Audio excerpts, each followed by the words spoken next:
Karen, that was a choice, and I question your choices.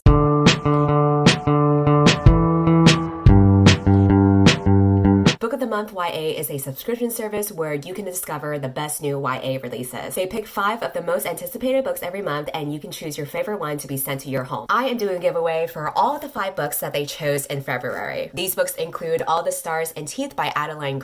It's a fantasy YA by a debut author. A Good Girl's Guide to Murder by Holly Jackson. This is a thriller novel. The Sound of Stars by Alyssa, which is a sci-fi novel. Yes, No, Maybe So, which is a contemporary novel. And Ink in the Blood, which is a dark fantasy novel. If you want to participate in the giveaway, I will have a form in my description. Otherwise, if you want a discount, you can sign up to get your first box for $9.99 using my code ReadWithCindy. Now onto the video.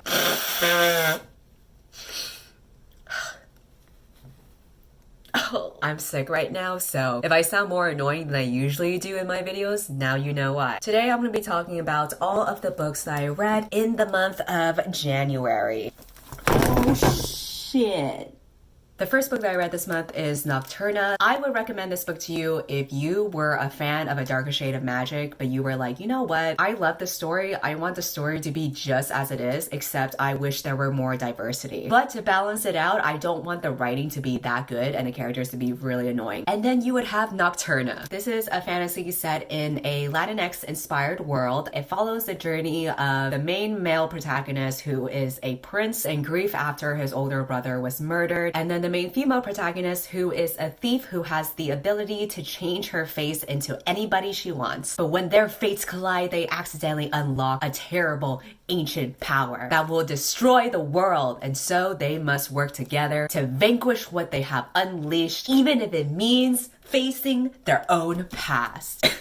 I don't know why I'm acting so dramatic. It's not good for my throat. I am a simple hoe. I don't even care if it's the same story as A Darker Shade of Magic. If you just give me an adventure story about a guy and a girl and they end up falling for each other throughout their adventures and share trauma, that's all I want in a book. However, I was very disappointed. What sucks is I really loved the ideas behind this book. I love that it is Latinx, because I think the fantasy books are kind of like all the same now. You should base your fantasies on different cultures so that it adds a little bit more spice. And I also love the idea of 2 unlikely allies together, especially with a soft boy prince and a tough girl thief. I mean, that's my jam. I don't care how cliche it is. The plot sounded like the kind of thing I would indulge myself in. However, I found a lot of the writing to be very trite and juvenile. Both of the characters acted so stupid for the sake of conflict, and I cannot stand that shit. The main guy is so freaking dumb. The reason why they unleashed the dark magic is because his cousin was gonna die, and he was like, oh my god, I need to save him. And so he takes out this book, and he hears these sinister voices coming out of the book saying like, yes, open us, unleash us. There's like black clouds coming out of the book and sinister laughter, and he's like, oh my god, you know what? I'm gonna unleash this dark magic and see what happens. So he unleashes it to save his cousin. But now he's got a bigger problem because the world is about to get ruined because he let dark magic out into the world. He's like, what? Oh my god, how could I have unleashed darkness into the world? I'm like, bitch, it's literally called dark magic. What did you think was gonna happen? And then for the rest of the book, he gets into this self-pitying bullshit about how he's not fit to be king. And I'm like, yeah, because you're a dumbass. I don't think you should be fit to be a king either. You literally screwed over your kingdom. And illiterate person would have done a better job than you because they wouldn't have even opened the book in the first place. He just feels so bad about it the entire time, and then the other characters are like, hey, you know, it's gonna be okay. You're gonna be a great king someday. And I'm like, don't enable him. And then the main girl, I was so excited to learn more about her. I thought that her power to steal people's faces was really cool. However, due to certain events, she's actually not able to use her powers for like over half of the story. So now she's basically useless. And her whole personality is trying to be a badass bitch. However, when you were first introduced to her, she steals some bread from a shop vendor, but then she sees like a starving child, and then she feels so bad for the kid that she ends up giving away her only food to that child so he can eat the bread. And the rest of the day, her stomach is growling because she just gave up her only source of food. And I'm like, bitch, first of all, that was a scene from Aladdin. Here. Go on, take it.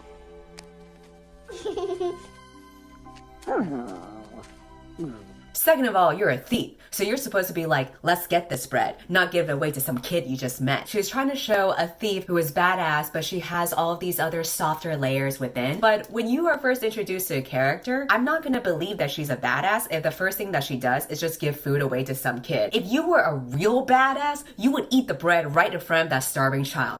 What would you do if there was a child right in front of you?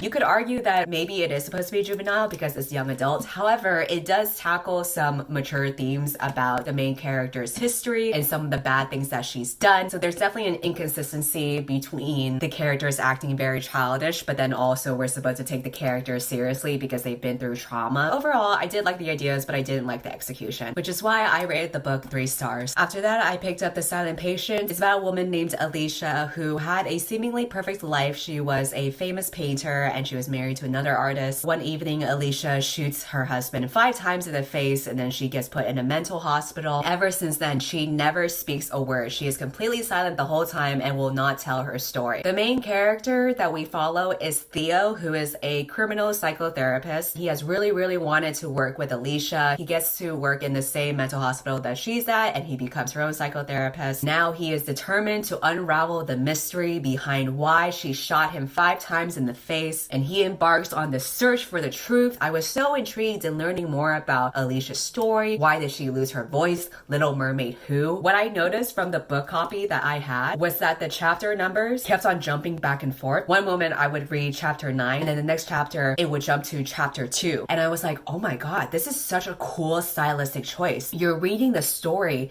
out of order. I was texting my friends who have read the book about it and I was like, oh my god, I wonder what the author's trying to do. I feel like it's gonna build up to the twist. You have to put all the pieces together, but they're in non-chronological order. And my friends were like, what the hell are you talking about? And I was like, aren't the chapters out of order? And they were like, no. And that was when I discovered that the library copy that I had printed the chapters out of order. But this whole time I was reading it thinking it was like this amazing stylistic device that the author was using that I just wasn't smart enough to figure out. And then when I figured out it was just a misprint, I was like, oh. Fortunately, the chapters themselves weren't actually out of order. It's just that the chapter titles were out of order for whatever reason. I still read it as it was intended to be printed. And I really liked it in the beginning. However, the more I kept on reading it, the more I was like, the book kind of ended up being like a cheesy murder mystery. There were so many side characters that I found to be super irrelevant. Not only that, the main character would go around to all these side characters and ask them a bunch of questions as if he were a detective, even though he's just a psychotherapist. And not only do all of these characters hate either Alicia or Gabriel or both of them, they would openly admit it to a guy that they just met. So they'd be like, oh, Alicia, I fucking hated that bitch. Gabriel, man, he screwed me over 10 years ago. I would do anything to enact revenge against him. I would literally shoot him in the face if I could. Oh, Gabriel's dead? Beats me, I don't know what happened. I was like, huh? If you were a side character who is being questioned by someone who's trying to figure out the truth behind this terrible murder, why would you openly admit to hating that person? It happened with like every single side character. So it just felt like one of those very cheesy murder mystery houses that you go into. You know, where there's like a bunch of actors and you have to talk to them and then they just tell you all of their motivations right away, or they act overtly suspicious. They are also such caricatures. Like there is the scorned lover that was in love with Alicia and was resentful of Gabriel all this time. There is Alicia's neighbor named Barbie, who is this total ditz and girly girl with like blonde hair and big ass tits. And I'm like, has this author never met a woman?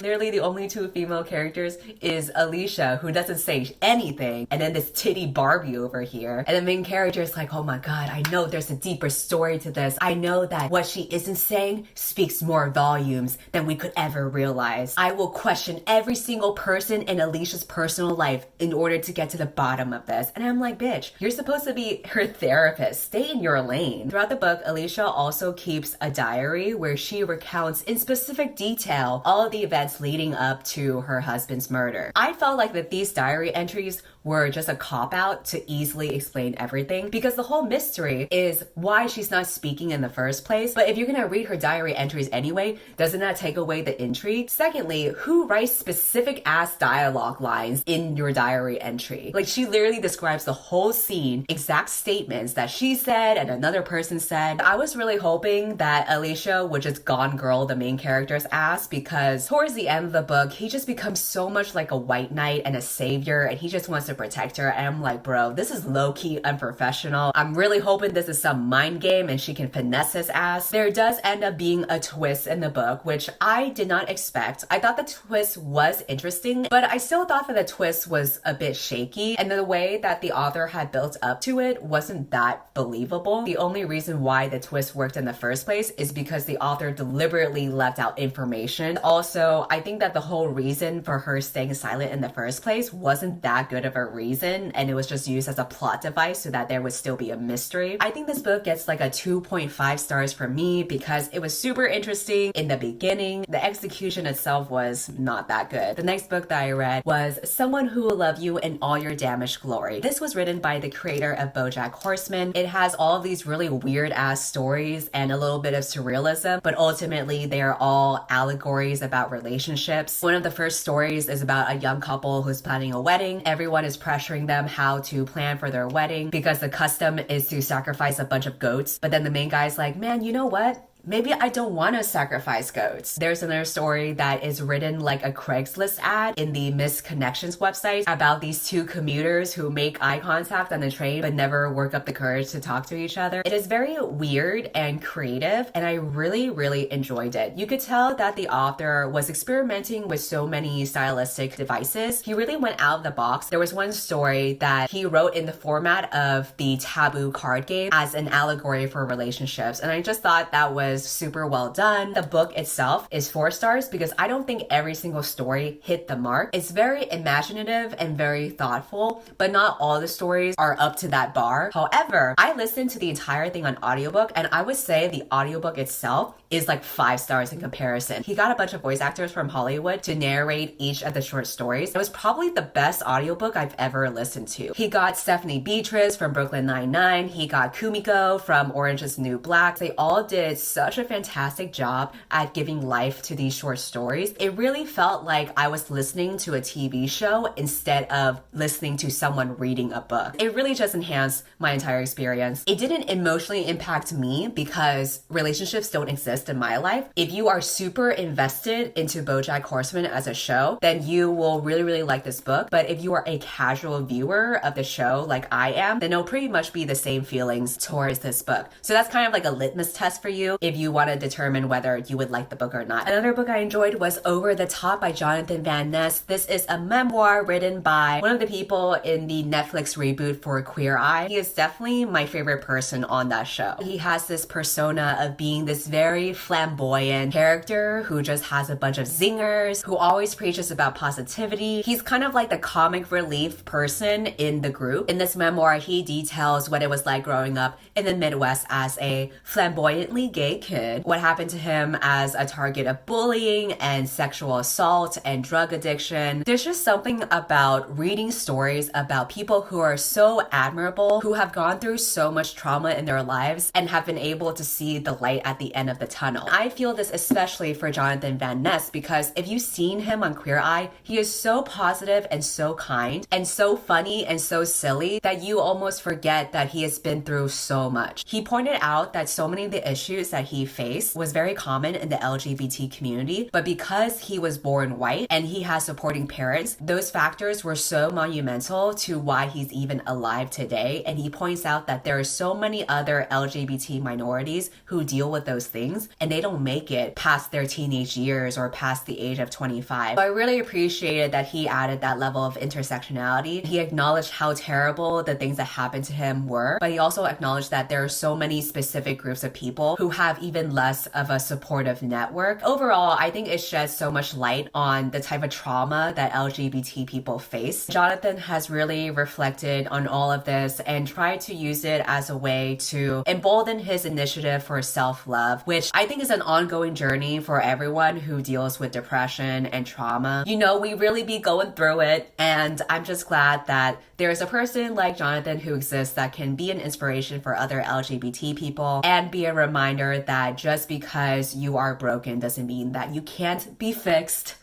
The only reason why I'm not rating it 5 stars is because I don't think that he goes in depth into a lot of the themes and topics that he discusses, as I have read in other memoirs. It kind of feels like a more surface level explanation of things that have happened. However, I don't blame him for doing that because it's really up to him how much he wants to share. He's a great human being and I wish nothing but the best for him. After that, I read Little Black Book, which is a toolkit for working women. This is basically a tiny self-help book for any woman who is working in the creative field. I gave this 3 stars because I found it to be very surface level. It divides it into different sections about public speaking, overcoming creative blocks, building your brand, negotiating, networking, all that kind of stuff. But because the sections are so short and because the advice comes in such bite-sized pieces, I don't think that it goes as in-depth as I would like. The advice is very standard, but it's nothing new, and it doesn't give room for much depth because it just glosses over a lot of points that if you have already had your skin in the game for a while, you should know already. After that, I read Serpent and Dove, which is a fantasy YA book about a witch and a witch hunter who are sworn enemies, but they end up having an arranged marriage. That's really all I'm going to say about it because I have decided to make a separate video review about this book because listen, there was just so much shit that happened that I was like, bro, this is so much to unpack. Here are all the tabs that I made in this book. Each tab is basically every what the fuck moment I had while reading it because it was just like, what? I gave it 1.5 stars. And I will elaborate more in that video review. I know a lot of people liked it, but like, I will say though, there is one scene that I really liked in the book. That's why I am not rating it 1 star because that scene saved the entire thing for me. I mean, well, actually it didn't, but I still really liked that scene anyway. So again, we'll talk more about it. Spoiler alert, it's a scene with sex.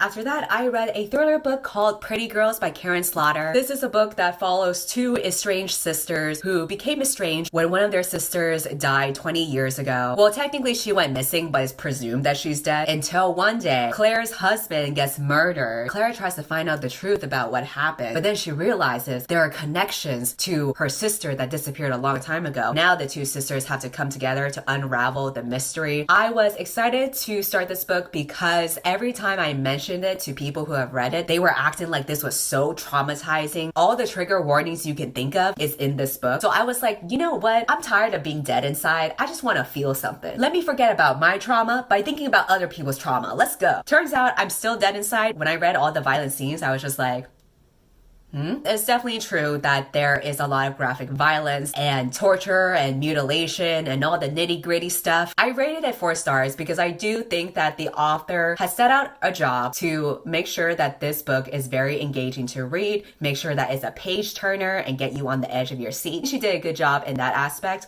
but the reason why I am not rating it 5 stars is because I question if you took away all of the violence and the rape and all the nasty little things that happened in this book, would the book still be good in terms of how the plot was structured, in terms of character development, in terms of pacing, all the other things that come into writing a good book? Or does it completely rely on shock value? I would say that if you took away all those things, I don't think it would be that intriguing. So I think that the author heavily relies on violence and torture. I also think that it's so easy to just write super violent and gratuitous scenes. You could binge watch a whole bunch of Criminal Minds episodes and then just vomit out all the things that you watched, and it would be this book. The saving grace for why this book totally doesn't veer into torture porn would be that it also heavily emphasizes on family relationships and the rebuilding of the relationships between the 2 sisters. However, even that is very limited. The story revolves around 2 women who are different from each other, who have to reconcile their differences and take back their agency and go against these individuals that represent the ugly side of patriarchy and the power that men systematically have. You could argue that this is like a feminist thriller story because so much of it relied on the strength and independence of women. But I would argue that it is limited to the scope of white feminism. There are so many lines of casual racism throughout this book that are just completely unnecessary. Her only regret about her sex life was that she couldn't do it wearing a burqa. Was it racist to assume that rich white people were only robbed by Black or Hispanic gang members? Or had Claire listened to too much rap music in spin class? Those lines completely took me out because I was like, Bitch, what? I think the reason why they added those lines was so that you would see how flawed the main characters are, because Claire is privileged and she is kind of ignorant, and the whole point about her character development throughout the story is that she takes off her rose-colored glasses and she doesn't fall into the safety net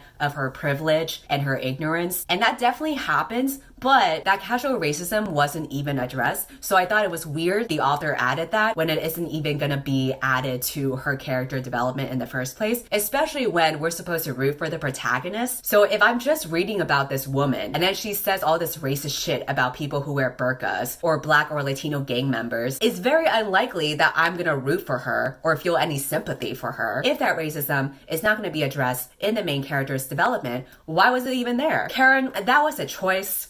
And I question your choices. For all extremes that you can say about how it is like a women's story about empowerment, it is definitely limited to white feminism because it just completely negates the experiences of women of color, especially considering how when you hear stories about rape and murders or disappearings of large groups of women, it is actually, statistically speaking, much higher for women from displaced groups. There are so many Black women and Indigenous women and trans women who disappear every day, who get trafficked, and nobody gives a shit about that. In this book, there are a lot of girls who are blonde and blue-eyed because those are the types of victims that the attacker targets. And I think that is awful for any kind of person, woman or man or whatever. No matter what race you are, it is awful to go through something like that. But you also can't deny that those blue-eyed blonde women are always the ones who are at the forefront of every news station. There are towns who will scour the country and go on national TV to find these girls because they are the face of innocence. And yet there are thousands of other women who don't look like that and are not given a voice. I think the kind of book that I would rate 5 stars would have to add that extra layer of giving some kind of commentary about the real world. But because it wasn't, I just viewed this book for what it was, which is an entertaining page turner book, but I don't see it as anything deeper than that would warrant 5 stars. The next book that I read was Harry Potter and the Sorcerer's Stone. I have never read Harry Potter in my life. I finally agreed to read it because Sara from Sara Without an Age wanted to start this read along where she and a bunch of other Harry Potter virgins like myself would read the book series. By the time this video gets posted, there would have been a live show on my channel. I rated this 3 stars on Goodreads, but I feel like my actual enjoyment is probably 2.5.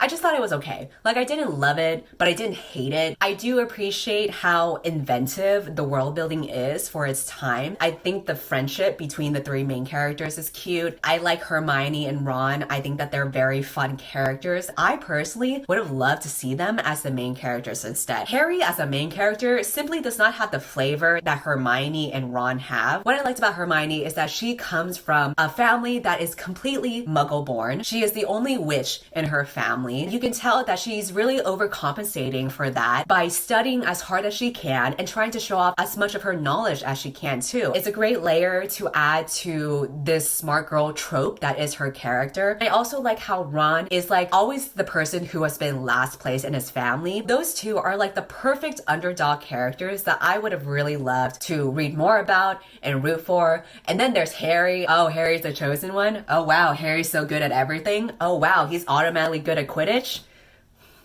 Yawn, I don't care. It's hard for me to enjoy this now as an adult because I don't have the nostalgia and I'm not a middle schooler. But I was also turned off by so many of the hateful portrayals of certain characters. There was so much fat phobia throughout the book because Harry's cousin, Dudley, is like this fat kid. Every single page, every time he's described, J.K. Rowling is like, look at Dudley, that fat piece of shit. Look at all these fat, ugly motherfuckers. All they do is eat. Oink, oink. I'm gonna have a wizard give this fat boy a pigtail because he is a pig and he is fat and that is all there is to his personality. And I'm like, bitch, you need to cool it, okay? Dudley is supposed to be an annoying character, but he can be annoying without insulting his weight. Making fun of fat people was just so cartoonish and cheap, and I was just so turned off every time she did that. I also thought that the way that she wrote the bankers who were very greedy with their money and had long noses was kind of veering towards anti-Semitism, so I don't know about that. And another part I didn't know about was this guy who had a turban, and that turban was used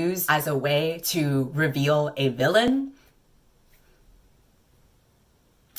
I don't know about that. People could argue that this was a product of its time because this was written back in the 90s. But I'm like, bitch, I thought the story was supposed to be timeless. It don't seem that timeless to me. I also didn't like that the final action of the book just got skipped over by having a fade to black moment. And then when Harry woke up, there's this other side character that just explains everything that happened. And I was like, bitch, I thought we were gonna get to the climax scene. Did we just skip over that? It was almost as if J.K. Rowling was like, oh shit, I gotta end the book.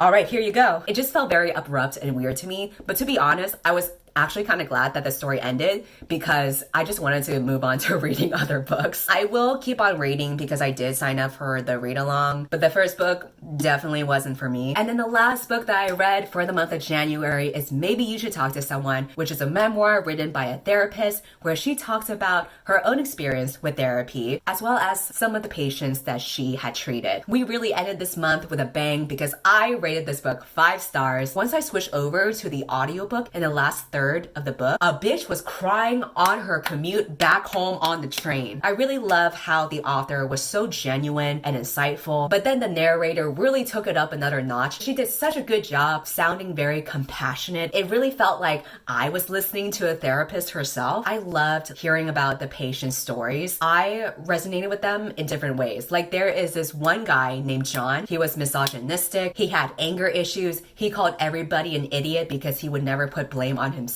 He was mad at his wife for being depressed and he thought she was stupid for being depressed. He called his own therapist an emotional hooker. So that paints a picture of how much of an asshole he was. But let me tell you this, there is a breakthrough towards the end of the book that made me cry on the train because what he revealed was so fucking sad that I truly felt for him. Even though he is an asshole, I was just like, damn.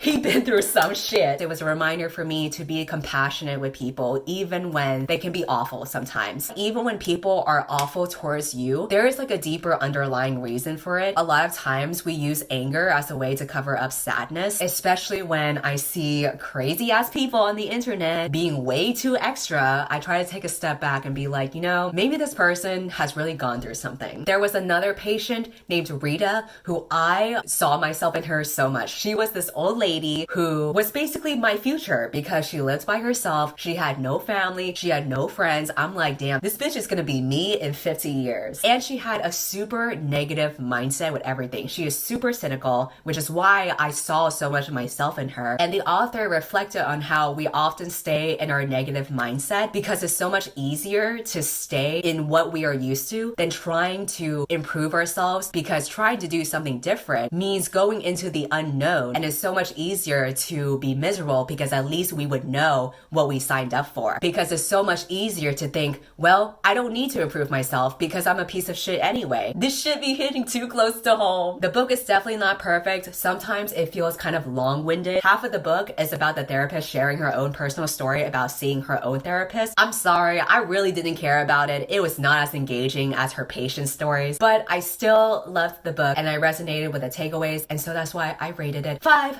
stars. Also, if you deal with grief, that is a huge theme in the book, so you might want to check that out. In the month of February, I will be reading The Diviners by Libba Bray, and I am doing a live show for that on March 8th. I will also be reading The Deep by River Solomon, The World Doesn't Require You, Nickel Boys, Octavia's Brood, The Confessions of Frannie Langton, Black Future Month, Dreams from My Father, and whatever black book I could think of. Anyway, that's about it. I am gonna go crawl in bed and die now. So thanks for watching. Don't forget to unsubscribe, and goodbye. In my head, in my mind.